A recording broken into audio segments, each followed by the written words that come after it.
Well, hello, everyone, and welcome to the Tenpenny Files. My name is Dr. Sherri Tenpenny, and I'm your host. And this isn't just another interview show. I hold daily discussions with guests whose research reveals evidence that challenge official narratives and what is commonly seen in the headlines. Topics span the spectrum from national government, current history, astronomy, travel, food and fitness, health and health policy. And of course, we talk a lot about vaccines and vaccine books, but we also talk to authors who write about faith and biblical principles. I want to introduce you to topics that you've never heard of before, or topics you wish you had more time to explore. For listeners ready to question the stories they've been told, the Tenpenny Files is the show for you. Join me here every day, Monday through Friday at 3 p.m. Eastern, to hear from authors and documentary filmmakers who have something important to say but have been silenced or censored. And before I introduce you to today's guest, I want to encourage my listeners to go to become a Tenpenny Prime member. You will benefit from a monthly white paper, from a recorded presentation, and an Ask the Expert masterclass. To learn more, go to primemembership.drtenpenny.com to find out more about that, and hopefully you will join us. Today's conversation is with my guest, Christian libertarian environmentalist capitalist, and the most famous farmer in the world, Joe Salatin, to talk about his book, You Can Farm, an entrepreneur's guide to start and succeed in a farming enterprise. The book, all current farmer wannabes, and wondering, is farming really a possibility for me? This is the book for you. It is definitely a how-to manual on how to get started in farming.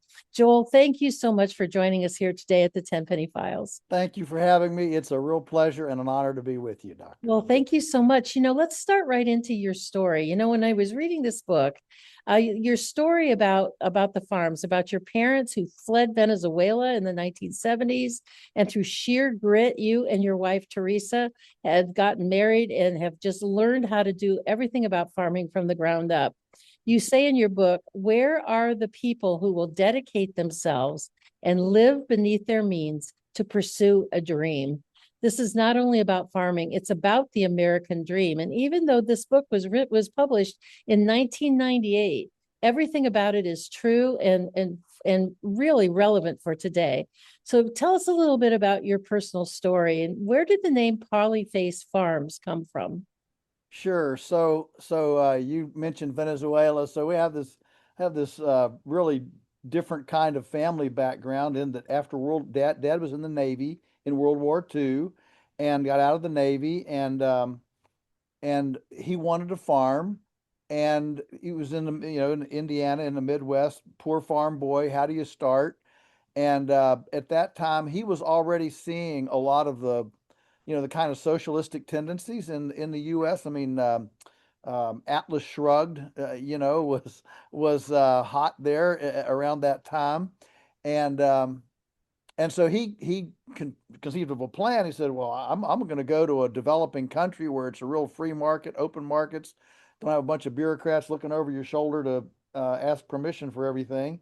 And so he went as he got his Spanish at Middlebury College in Vermont, and then went as a bilingual accountant. He majored in the GI Bill. He majored in business economics.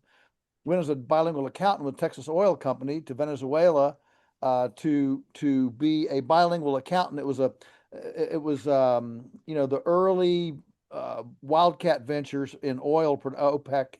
This is 1948, 49. And in 7 years, he was able to save enough money to buy a 1,000-acre farm in the Venezuelan highlands. We began raising chickens. He and mom came back to the U.S. He married, and then came back to the U.S. to have my older brother and then me. And so here we were. We were raising chickens. We were, cooking right along. Had great markets. Basically took over the local market because our chickens were so clean and they weren't running around in squat pots and sewers and all that stuff. And of course the locals accused us of witchcraft and voodoo because you can't raise a chicken that clean unless you've got some demonic power.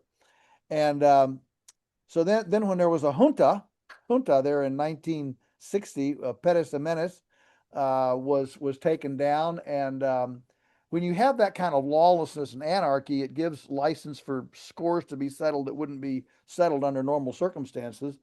And so the locals, the revolutionaries came in against us. We were just expats out there living out on the land, very vulnerable. And so the machine guns came in the back door. We fled the front door and spent another, I don't know, 8 months there trying to get protection and couldn't get anything. And so Easter Sunday, 1961, we landed back in Philadelphia. Dad was 39 and had lost everything. And he still wanted to go back. He'd been there 12 years, loved the country, loved the people, loved everything. I mean, how can you not love a place where you can have pineapples and bananas in the yard, you know? And instead of going back to Indiana and Ohio, where he and mom were from, he wanted to be within a day's drive of Washington, D.C., so that we could, if things settled there, we could get back, get paperwork stamped, and be back on the farm quickly. Well, that never happened, but that's why we ended up here in Virginia, Shenandoah Valley, and bought the most gullied rock pile, cheapest farmland that you could imagine at that time. And then began the process of, well, how do we a make a living here? How do we heal this land? And as a little child, so I was 4 when we moved in here in 1961, and I remember consultants coming, both government and private consultants, and Dad asking, how do I make a living on this farm? Every single one of them, the advice was, well, plant corn, build silos, borrow money, buy chemicals, graze the woods, all that stuff. And Dad's dad, my grandfather, had been a charter subscriber to Rodale's Organic Gardening and Farming magazine when it came out in 1945. And so Dad had this ecological farming attitude persona, and knew that the chemicals weren't the right approach. He saw it from an economic standpoint, that you're on this chemical addiction. You have to buy more. It's like a drug addict. You got to get a bigger hit all the time, and you'll never get off this rat race. And so we began the redemption process. Literally, we started composting. We started controlled grazing. We went counter to every piece of advice that the convention threw at us, and started doing everything portable, mobile chickens, mobile pigs, mobile cows. And Dad never made a living from the farm. He and Mom worked off the farm to pay the mortgage. So by the time I'm in high school in the early 1970s, well, how do I get back here on the farm? I'm in the same situation. How do I make a living here on this small farm? And so we had done so much experimenting that then one of the things that I brought to the farm was communication, was ability to tell our story, to market, to make cold calls and say, hey, I've got chicken here, you want to buy some? And so I started, direct marketing things, and we saw that as a way in to get retail value for what we were producing. And so September 24, 1982, I left outside employment. I was a journalist, and left the newspaper and came back to the farm September 24, 1982. Teresa and I had gotten married. We'd fixed up an attic in the old farmhouse, drove a $50 car, never had a TV, still don't have a TV, still don't have a smartphone. And we lived on $300 a month, grew all of our own food. She could make all of our clothes. We bought from the thrift store. She canned 800 quarts of stuff a summer out of the garden. We had our own firewood. We had all of our own food. We had our own. So we were able to live cheaply enough that when I jumped off that cliff, we had saved a little bit, enough to kind of last a year. And as it turned out, that little cruise of oil, I called it, extended, and we made it 1 year, then we made it 2, and by the end of the 3rd year, I say we exhaled, okay, now we're going to make it after 3 years. But it was, we were very happy. We just, every penny was important, and we we scrimped and we saved and I did a couple little odd things. I helped a neighbor build some fence, I helped another neighbor plant some trees, little cash things. But when you're living on $300 a month, 600, $700 of cash, carries you a good ways. And, and we started. And so now, the farm employs 22 people full time, and we service 10,000 families. We ship nationwide, and it's a true going concern. So I've been very, very blessed. Where did the name Polyface come from to name your farm Yeah. Polyface Farms? Well, we knew that we would be doing multiple enterprises. So many farmers say, "What do you do?" Well, I'm an orchardist, or I'm a dairy farmer, or I'm a corn and soybean farmer, whatever. But we knew that we were stewards of a piece of God's creation, that we would have multiple threads, multiple enterprises, multiple things going on. And so we said, well, let's just be the farm of many faces. Poly is the Latin prefix for many, polygons, polyglot, and polymers. Okay, so Polyface, the farm of many faces, is how we got to be. I've heard you talk, I've heard you speak at a couple of different seminars and said that there's a real issue with the farmers that are older. They don't really have an exit plan. And the ones who really think that they want to get into farming, they really don't have an entrance plan. If someone's thinking about getting into farming, they must have to start with a checklist. Where's the first place that you would guide them to say to really do an evaluation of is this job for me? Sort of thing. Yeah, Where do yeah, they no, start? that's a fair thing. It's kind of like if you faint at the sight of blood, you might not want to become an EMT, you know? Right. And so it's a great question. And so what I encourage people to start where you are with what you can. And the truth is, you can do a lot of things, even in an urban setting. Um, you can have a few chickens. You can have an herb garden on the porch. You can have beehives on the roof. I mean, there's a lot of things you can do. And if you don't have any, if you live in a condominium, you can often get to a community garden down the road somewhere. There's one nearby. And my point is that if you if you wouldn't rather go work in the garden or tend the chickens, more than watch Netflix, farming might not be for you. In other words, you do what you can where you are, and if that excites you, then you probably know you're good to go.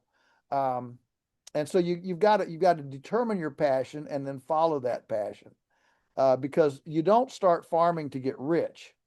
You start farming because you love it. It's in your heart, your soul, um, and doesn't mean you have to be poor as a church mouse. But I don't know anybody that comes to farming, to become wealthy. What are some of the biggest mistakes that people make if they do decide, okay, I want to go into farming? What are some of the biggest mistakes that people make from the very beginning? Well, probably the biggest mistake is putting all your equity in land, rather than leasing or renting or borrowing or building. One of the beauties of mobile livestock, which that's what we're in. We're in cows and pigs and chickens and everything, and everything's mobile. And one of the beauties of a mobile farm is that you don't have to own the land that you're using. You can have your farming done on land that you don't own, and if the deal goes south, you just pick up everything and you move it to another place. And so what happens frequently is people, I want to farm. The first thing I need to do is buy a piece of land. Well, land is very, very expensive. So what happens is you either put all your nest egg into the land with nothing left over for development, like, a a walk-in cooler or chicken processing equipment, or maybe an inspected kitchen, so you can value add things. I mean, not to mention equipment, a tractor or a pickup truck or something like that.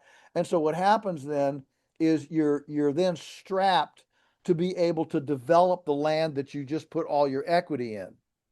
The other thing, of course, is is borrowing too much that straps you into a cash rat race where you can't um, where you're always under the pressure to make that payment rather than the pressure to innovate, be creative, and experiment. And so, um, so the biggest mistake is dropping all your equity into land and not having anything left over to develop it. The second biggest mistake is trying to grow too fast. I mean, a lot of people who come to this, they've read my books, they've read other books, and they come in with this, starry-eyed fan. Oh, we're going to do this, this, and the stuff that we've taken, 65 years to develop, they want it all in a year or two. And suddenly, the fence isn't done right, the cows are out, and then the pigs won't stay in, and then the chickens are being picked off by the predators, and the whole thing begins to collapse because you've got you can't afford to experiment on everything at once. Experimentation is costly because you make mistakes. And so you can only afford to experiment on, a couple of things that you have to pace yourself. So I always encourage people to get one or two things done well, and then that finances the experimentation on the other end. And the third thing I would say, to the question, what are the biggest mistakes? The third one then is what I call sacred cows. And that's where you you end up putting a lot of money and attention on things that don't return an income. Now, I don't hate horses, but there are a lot of people that are spending four, five, $6,000 a year on a horse to, maintain it, to feed it, to whatever, veterinary, whatever. They're pretty finicky. Um, and wondering, well, why can't we make it on this, on this homestead or on this farm? Well, because, you've got this, or you've got some exotic, well, we want exotic chickens, ones with feathers on their feet or whatever. Um, and, they're those exotics and those kinds of, entertainment value things are things that you do after you've become well heeled and money isn't so tight, time isn't so tight, and you become efficient on other things. That's when that's when you can kind of indulge yourself some of these other more, side exotics. You say in your book, You Can Farm, an entrepreneur's guide to start and succeed in farming enterprises. In the second chapter, or I'm sorry, it's actually the third chapter, you talk about writing down your philosophy and that you have a philosophy of, I think that in your book, it's kind of like philosophy of life, but also a philosophy of farming. What would you say to young people who maybe they don't even know what that means? Yeah, so this is kind of your, what do you really believe about life, about biology, about things? And you got to the reason this is important is because right now in our culture is a very Greco-Roman, Western, disconnected, segregated, linear, reductionist kind of thinking, and our farming is that way. Our healthcare system is that way. It's life is viewed fundamentally as a kind of mechanical thing, like a car, and we can pull this DNA out here and stick some DNA over here, and we can like you pull bearings out of a front wheel, and you can mix and match the parts. But you and I know, Dr. Sherri, that life is dynamic, it's spontaneous, it's adaptive, it's responsive. You can go out all day and hug the hood of your Ferrari and tell your Ferrari you love this car, you're a beautiful car, I'm in love with you. It doesn't care a lick. But if you go out and throw your arms around your milk cow or a chicken or for that matter, even a tomato plant, the life responds. It responds, and it hugs you back.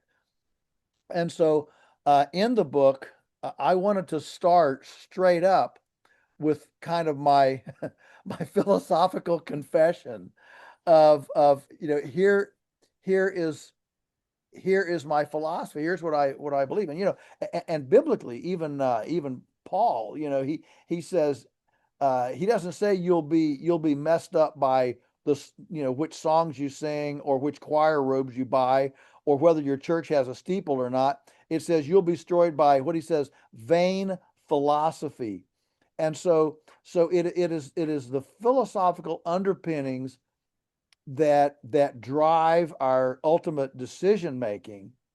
And if we believe that life is fundamentally biological and not mechanical, it means that we ask questions like, well, how do I make a pig happy? Does it matter if a pig is happy? Does it matter if the soil is biologically alive or chemically, biologically inert because I've dumped a bunch of chemicals on it?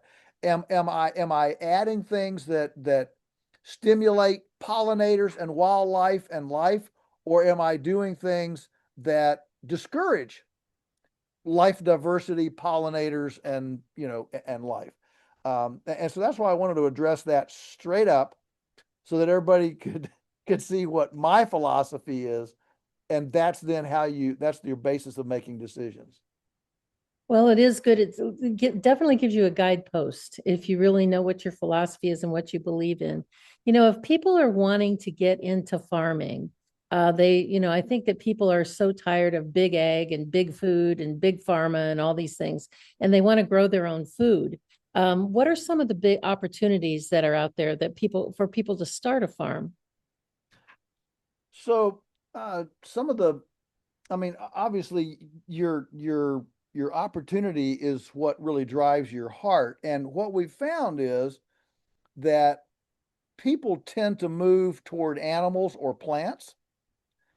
Generally, you don't see a farm whose core enterprises, the core enterprise tends to move one direction or another, either livestock or plants. And then within plants, you have the difference between annuals like squash and watermelons versus perennials like berries and orchard and apples and things like that. And so the first thing in my view is uh, to experiment enough with some things to know yourself, and to know yourself, to know here's what I really, really enjoy. And so once you discover that, then there are principles of how do we how do we create a habitat that makes health. I mean, on our farm we have thousands and thousands of animals. We have zero vet bill. I mean, we just don't even have a vet bill. And that doesn't mean we never have a sick animal, but it does mean that we don't have a vet program. We don't medicate anything, we don't vaccinate anything, any of those kinds of things, because we've devoted our attention to creating a habitat that makes for satisfied, happy animals. And so the first thing is to develop a habitat that that creates health, so you don't have a bunch of vet bills or pesticides, fungus, or whatever, all these other problems that most farmers deal with all the time. And then secondly is direct marketing. I'm a big believer in owning the customer, owning the retail dollar. There's not enough margin in the commodity business to be able to beat to make a living at commodity prices, if you're a small farm. This is what we found. And so the way to beat that system is to become the notorious middleman. You hear farmers say, well, the middleman makes all the money. Well, if that's where the money is, then I want to be one. And so so those four income threads: production, processing, marketing, and distribution, those four legs of the stool, I want to own all four of those legs so I get the full retail dollar.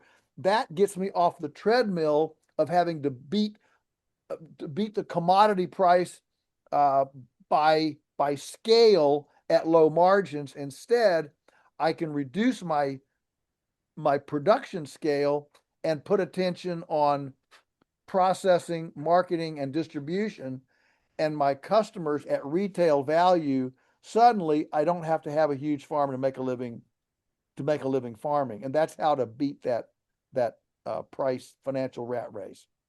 Wow, that's such good advice. And you talked in your book about developing a brand, and I think that that's what you're referring to there. And I think this is a good place to take a short break to hold that thought for a second, Joel.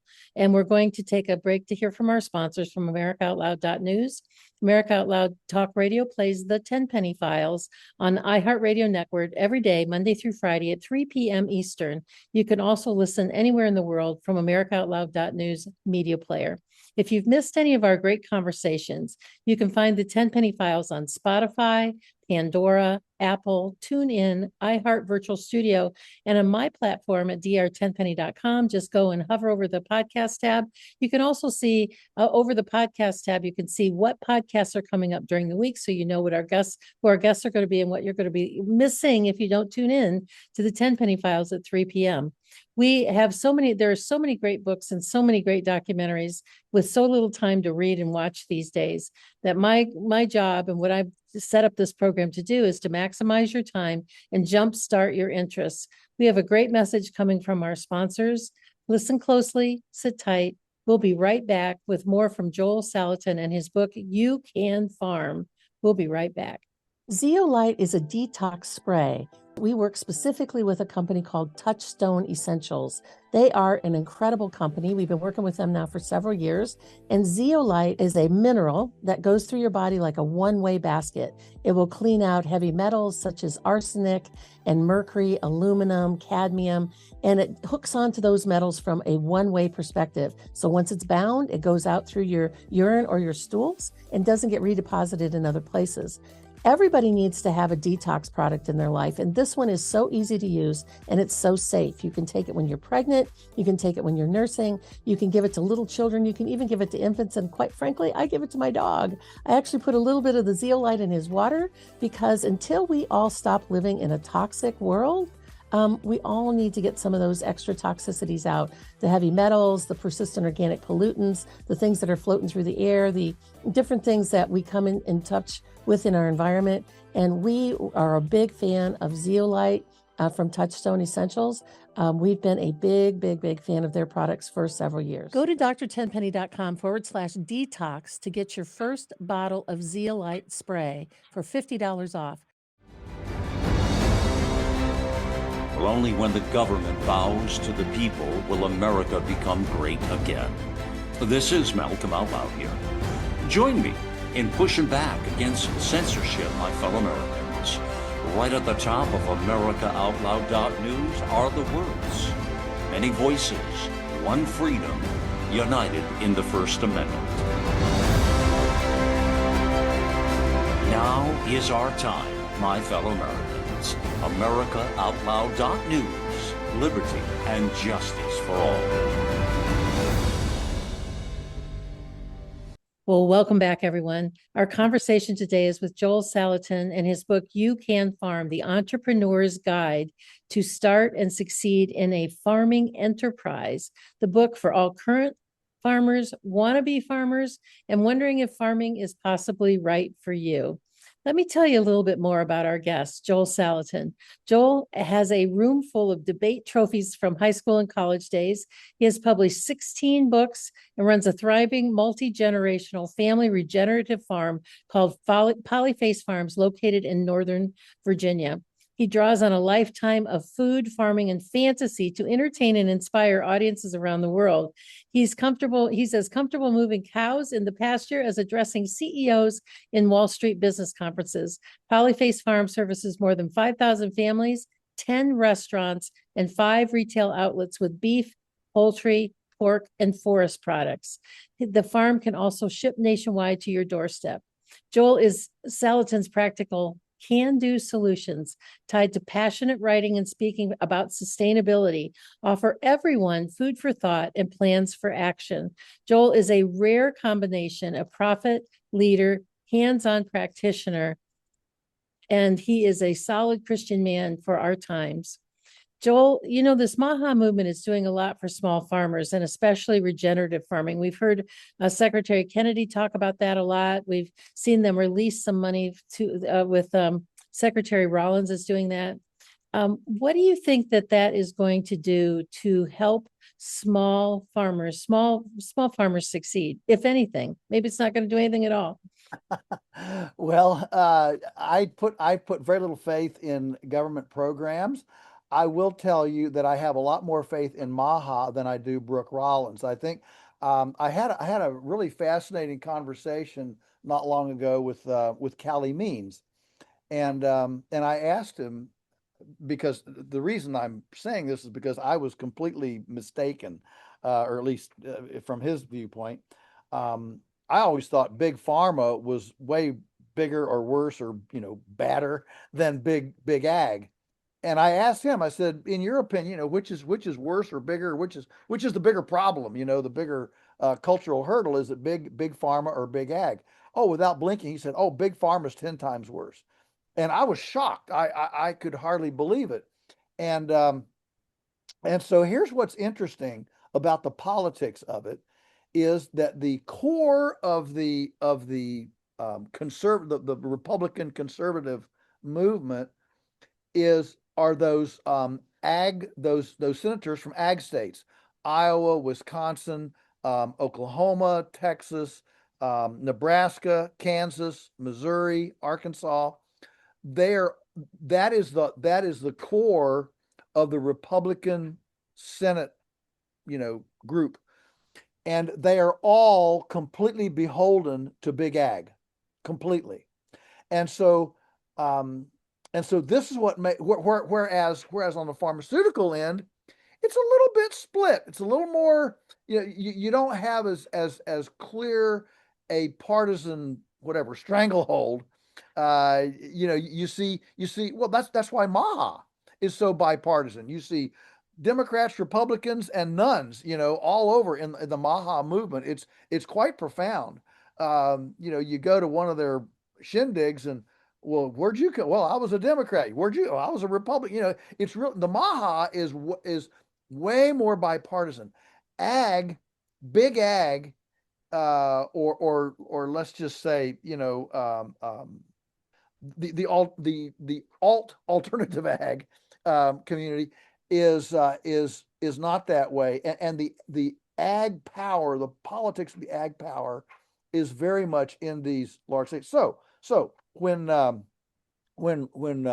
Secretary Rollins and RFK Jr. come together and say we're gonna put, what was it, $700 million into transitional farming practices, I'm looking at that, and how's the money going to be divvied out? Well, it's going to go through the NRCS, Natural Resources Conservation Service, which has been administering conservation money, CREP programs, all sorts of things for a long time. And my experience with NRCS is that they have been extremely regimented as engineers, regimented from being able to do what I would consider, terrain-based ecological type stuff. And it's very, very expensive. So they cost share, but it still costs as much as if you just did it yourself, poor boy.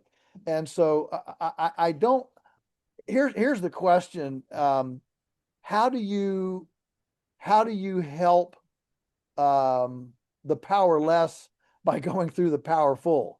In other words, NRCS has been handling millions and billions of dollars for a long time in a certain approach, and now you're going to give them more money and ask them to take a different approach.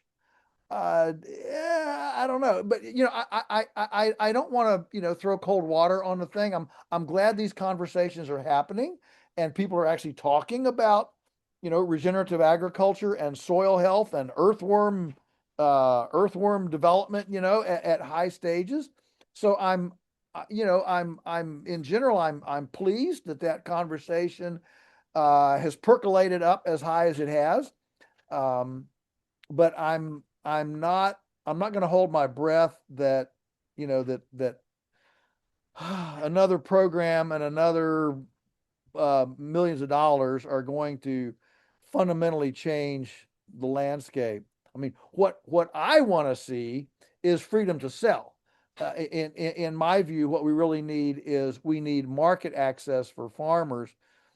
So if they really wanted to help, they would say, from now on, we're going to let two consenting adults exercise freedom of choice and engage in a food transaction without asking one of our inspectors to give them permission.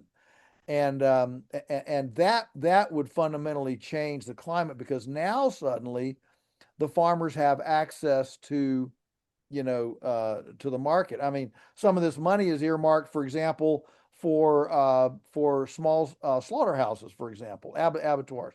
I mean, our country is in desperate need of more, slaughterhouses. But if you start, I know a couple of slaughterhouses who have used grant money near us that are now out of business. Well, they got a grant money, they started, but they weren't good business people. And so now the facility that cost millions of dollars is sitting there empty, because they weren't good business people. They were great at filling out grants and chasing down, government money, but they weren't good at developing a business. And so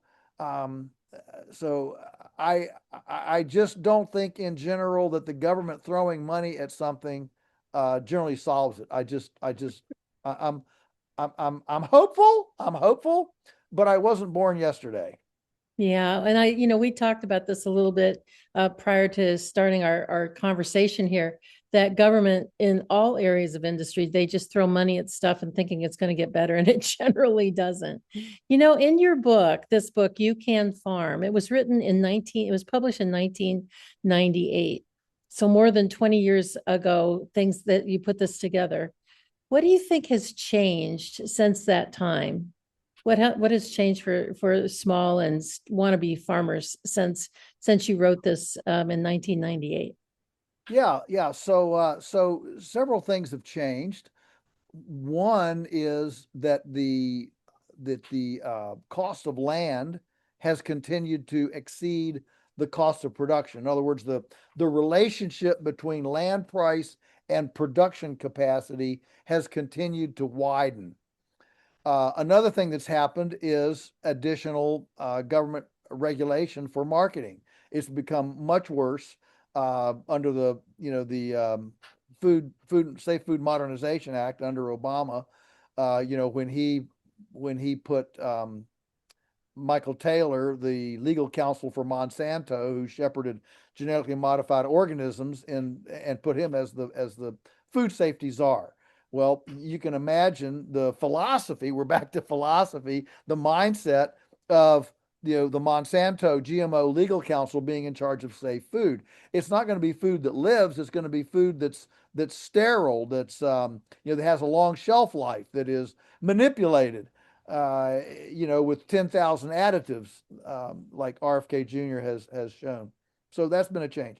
I think another significant change, and this is literally something that I've kind of just come to lately, is that in the 30 years since that book was published, first written, we've had a continuing and accelerating disconnect from food. What I call domestic culinary arts.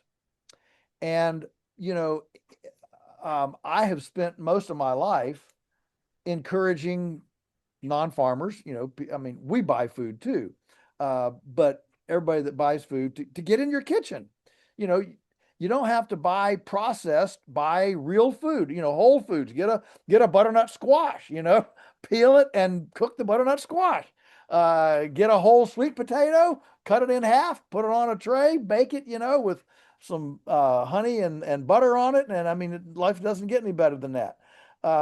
so you know, whole foods, even a whole chicken, you know, you can put it in a crock pot in the morning and 40 watts all day and come home and it's, you know, perfect to eat. So, um, so I mean, this has just been the way we've lived forever. We, you know, we don't buy applesauce from the store. We go to an orchard, we buy 6 bushels of apples, and we uh, cook them, and we use the food mill, and we can applesauce, and there's our stash of applesauce for the year. Okay, and so I have preached this forever, not only as a way to, you know, continue to stay informed about food, you know, taste, texture, touch, all that, but a way to reduce your cost of food. We have this affordability thing. Well, let me tell you, Lunchables are $14 a pound in our supermarket here. Well, you can get 2 pounds of ground beef for, you know, for 14 bucks, almost. And there's way more nutrition than in a Lunchable. You know, I have a friend that takes a Snickers bar in his pocket. He sells lamb at the farmer's market. When people complain about, you know, $22 a pound for lamb, he pulls a Snickers bar out of his pocket, says, "This is $22 a pound. Did you buy one lately?" And so convenience food and ultra processed food is expensive. But so all my life I've been saying, if you want to really, you know, defund the big bad food system, big food and big farm and all that, buy whole foods, get in your kitchen and cook them. Well, what's happened, I think, since You Can Farm was written in the last 30 years, is that has gone from an appealing, oh, that's interesting. I think I'd like to do that. You know, like try to do that, to the disconnect now is so profound that it becomes offensive and intimidating. What? I mean, I can't, I don't know what to do with my kitchen. You know, yeah, I mean, I was down at a food co-op the other day, and I see a clamshell of a dozen eggs, hard-boiled eggs already peeled in a clamshell for like $26 a dozen. Now, there are few things easier to do than hard boil an egg and peel the shell off of it. But you know, have we come to such a point in our culture that we're so far removed from our kitchens, our food, our culinary domestic understanding, that now when I say get in your kitchen, people look at me like I'm being unfair, or I'm being offensive, or and so that's one of the big changes, which is why I'm on a tear about allowing market access to farmers to go to convenience. In the 30 years since this book was written, we've gone from roughly, you know, 25% convenience food, or, you know, processed food, to now today, as you know, it's 75%. 75% of the food Americans eat now is processed. In other words, it's already um, table ready. You know, you just heat it, or you pull the wrapper off or something. It's table ready.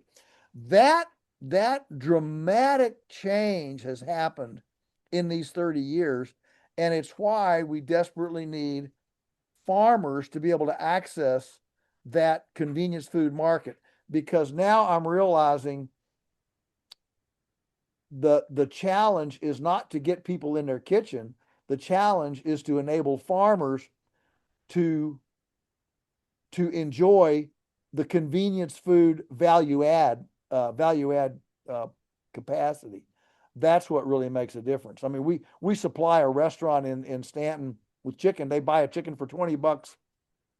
They sell it for $405. They turn it into 15 entrees that they sell for $405. If you say half of that is the chicken, they take a $20 chicken and turn it into a $200. Well, if you had a couple of acres of land and could raise 1,000 chicken and make chicken pot pie and sell it to your neighbors, you could make a living on an acre of land with chickens, with a kitchen.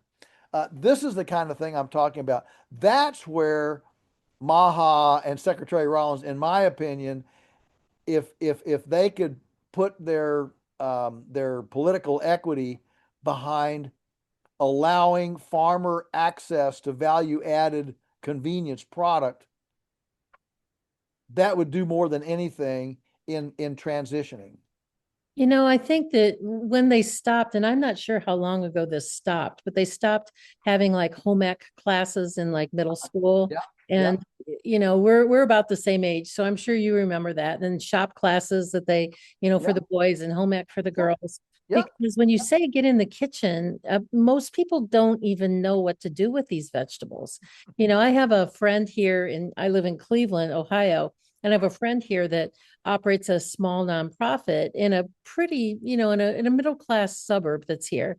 And she said, you would be amazed, Sherri, at how many of the people that come here, that the only vegetable they know is potatoes.